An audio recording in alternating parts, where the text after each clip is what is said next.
வணக்கம் தமிழ் உறவுகளே. இன்று நாம் சிந்திக்கப் போவது கல்வி குறித்து. எழுத்தாளர் ஜெயகாந்தன் அவர்கள் சொல்வார்கள், சில நேரங்களில் சில மனிதர்கள் என்று. அதுபோல் ஒவ்வொரு நாளும் சில நேரத்து சிந்தனைகளைத்தான் இன்று ஒரு தகவல் என்ற நிகழ்ச்சியின் மூலமாக நான் உங்களுடன் பகிர்ந்து கொண்டிருக்கின்றேன்.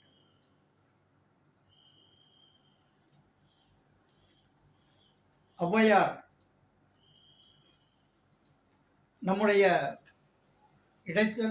தலைச்சங்கம், இடைச்சங்கம், கடைச்சங்கம் என்று சொல்லி தமிழ் வளர்த்த அந்த 3 சங்கங்களிலும் பெண்பாற் புலவர்கள் இருந்ததாக செய்தி குறிப்புகளை நாம் படித்து அறிந்திருக்கின்றோம். அதிலிருந்து நாம் ஒன்றை தெரிந்து கொள்ள முடிகிறது. பெண்கள் என்பவர்கள் இந்த சமூக வீதியிலே சமத்துவமாக அன்றே நடத்தப்பட்டவர்கள்தான் என்பதை நம்மால் புரிந்து கொள்ள முடிகிறது.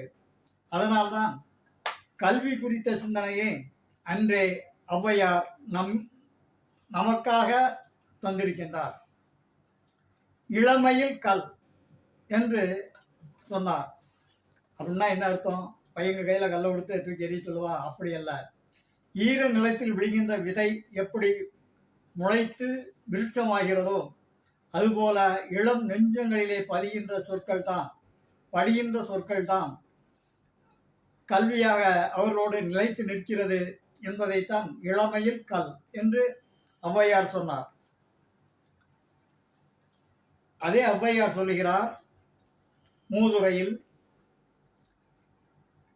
கல்லாதவர்க்கு கற்றறிந்தார் சொல் குற்றமே என்று.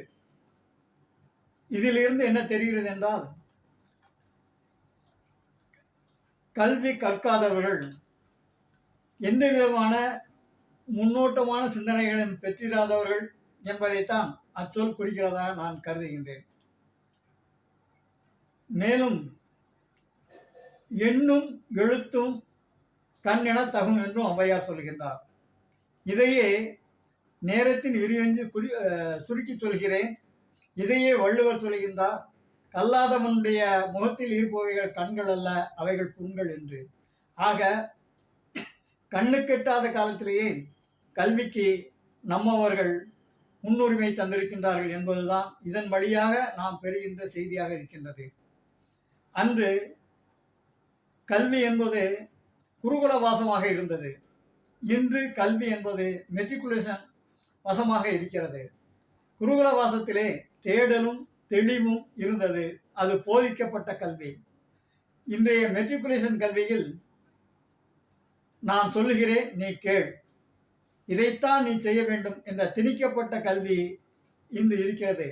போதிக்கப்பட்ட கல்வியில் தேடலின் அறிவும் அதன் வெளிச்சமும் இருக்கும். திணிக்கப்பட்ட கல்வியில் சலிப்பு மட்டுமே மிஞ்சி இருக்கும். என் அன்பு பெற்றோர்களே, இந்த நிகழ்ச்சியின் வழியாக நான் உங்களை கேட்டுக்கொள்வதெல்லாம் ஒன்றே ஒன்றுதான்.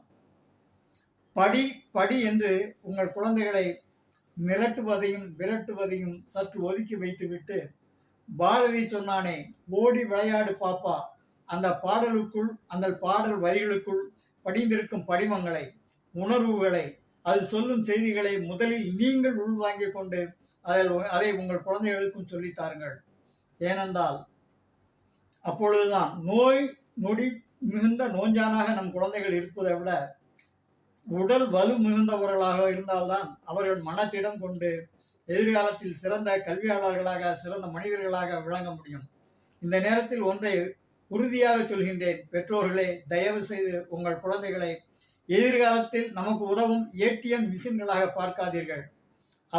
அவர்களாகவே வாழ விடுங்கள். அவர்களாகவே இருக்கட்டும். வாய்ப்புக்கு நன்றி.